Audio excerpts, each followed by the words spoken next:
Actually Rajiv দাক মতাৰ কাৰণতে ভগৱান সাপ বহুত ডাঙৰ সাপ মানে একচুৱেলি ৰাজীৱ দা থকাৰ কাৰণে আমাৰ বৰ অতি মানে সহজভাৱে সাপ ধৰাৰ কাৰণে আমাৰ কোনো প্ৰব্লেম নাই। কণ্টেক্ট নাম্বাৰ আছে, যিকোনো প্ৰকাৰৰ আপোনাৰ সাপ ওলালে ধৰাৰ কাৰণে একদম ৰাজীৱ দাক আমি ব্যৱস্থা কৰোঁ। লগতে দোকানৰ পিছফালে আছিল সাপটো, দোকানৰ পিছফালে সাপটো আছিল, যেনেকৈ কণ্টেক্ট নাম্বাৰ থকাৰ কাৰণে তুৰন্ত মাতি দিলোঁ, তেখেতে লৈ ফৰেষ্টাৰটো এৰি দিলোঁ। ৰাজীৱ দা মাতাৰ লগে লগে আহি গৈছে তেখেতে, তাৰ কাৰণে আপোনাক নিশ্চয় আজিও এনেকৈ মানুহৰ লগত এনেকৈ সেৱা কৰি থাকক, আপোনাক নিশ্চয় আগে বাঢ়ক। এখন নাওকটাৰ ৰংজালি ৰেষ্টুৰেণ্ট হয়। ইয়াৰে বেক চাইডে বিৰাট ডাঙৰ এডাল সাপ আছে, কি সাপ নাজানো। এতিয়া আপোনালোকে ভিডিঅ'টো সম্পূৰ্ণকৈ চাওক। লগতে ৰাজীৱ ক্ৰিয়েটাৰ স্নেকমেন মোৰ ইউটিউব চেনেলটো যদি আপোনালোকে ছাবস্ক্ৰাইব কৰা নাই কৰি দিব আৰু বেলটো বজাই দিব।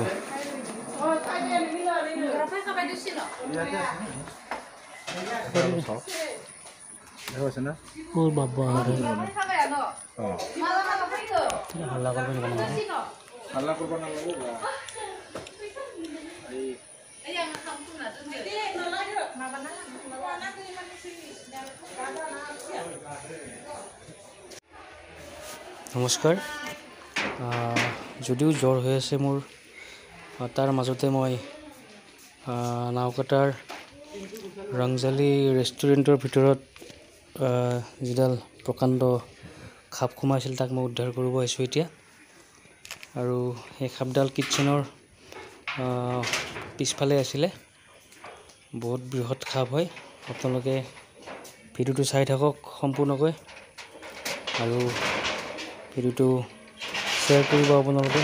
আৰু এইটো ছিজনত বহুত সাপ ওলাব, তো গতিকে আপোনালোক সকলোৱে সজাগ হওক। লগতে ঘৰৰ আশে-পাশে জংঘলবিলাক যদি আছে সেইবিলাক যাতে সুন্দৰভাৱে ক্লিন কৰি থৈ দিয়ে। আৰু বিশেষকৈ খৰিবিলাক ঘৰত খৰি থোৱা ঘৰত, তো সেইবিলাকত গধূলি আপোনালোকে এইবিলাক আনিব নাযাব, দিনতে এইবিলাক সকলোবোৰ যোগাৰ কৰি থৈ দিব। কাৰণ সেইবিলাকৰ ভিতৰতে সাপবিলাক সোমাই থাকে। ফেটি সাপো হ'ব পাৰে বা যিকোনো বিষাক্ত সাপ হ'ব পাৰে, তো গতিকে সাৱধান। এতিয়া আহক ভিডিঅ'টো আৰম্ভ কৰোঁ। আৰু যদি কেতিয়াবা আপোনালোকক সাপে কামোৰে, তো ওচৰৰ আপোনালোকৰ চিকিৎসালয়লৈ লৈ যাব। লগতে কোনো বেজবাজিলিৰ ওচৰত যাতে আপোনালোকে লৈ নাযায়, তাৰ বাবে মই বিনম্ৰ অনুৰোধ আপোনালোকৰ ওচৰত।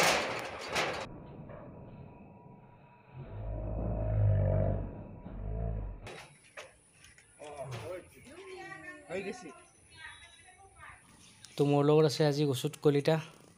তেওঁ মোক যথেষ্টখিনি সহায় কৰিছে আৰু সেই জ্বৰৰ মাজতে মোক তেওঁ বাইকত লৈ আহিছে।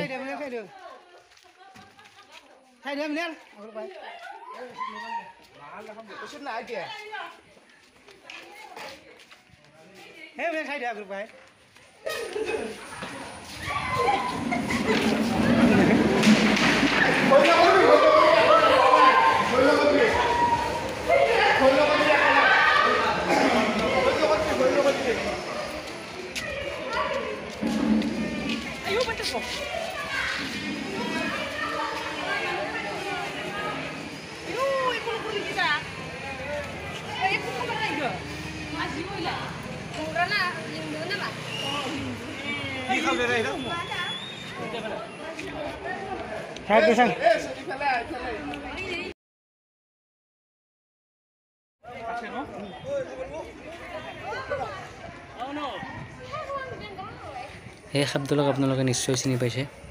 এডাল সচৰাচৰ সকলোৰে বাৰীত থাকে, সেইবাবে ইয়াক বাৰীৰখীয়া সাপ বুলি কয় বা হুলেবেৰীয়া সাপ বুলিও কয়। লগতে মচৰা গম সাপ বুলিও কয় আৰু ইংৰাজীত ইয়াক ইণ্ডিয়ান ৰেড স্নেক বুলি কয়।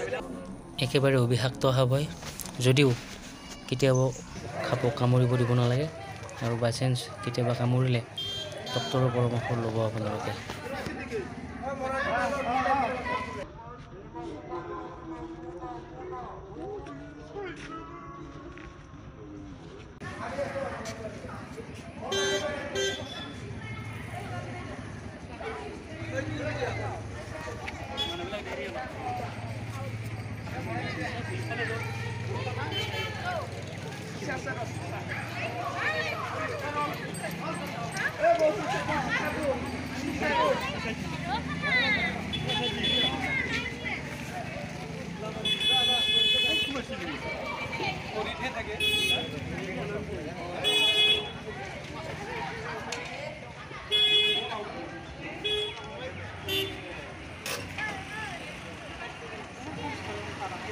আৰু নকবি ৰ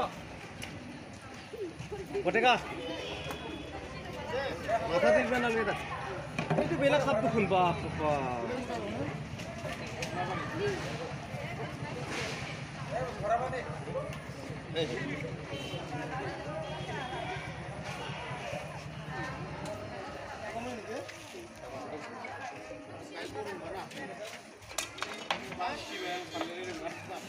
হৈছে হৈ গ'ল ঘূৰাই দিয়ে এইটো আচলতে একেবাৰে অভিশাপ্ত সাপ হয় এই সাপক ভুল কৰিব নালাগে ইয়াক মছলা কম বুলি কয় বা সাপ বুলি কয় ঠিক আছে মোৰ এই সাপডালৰ বিষয়ে সকলোৱে জানিব আপোনালোকে যদি ভিডিঅ'টো শ্বেয়াৰ কৰি দিয়ে লগতে মোৰ ইউটিউব চেনেলটো ৰাজীৱ কলিতা স্নেক পেণ্ট যদি আপোনালোকে ছাবস্ক্ৰাইব কৰি দিব আৰু বেল আইকনটো বজাই দিব ধন্যবাদ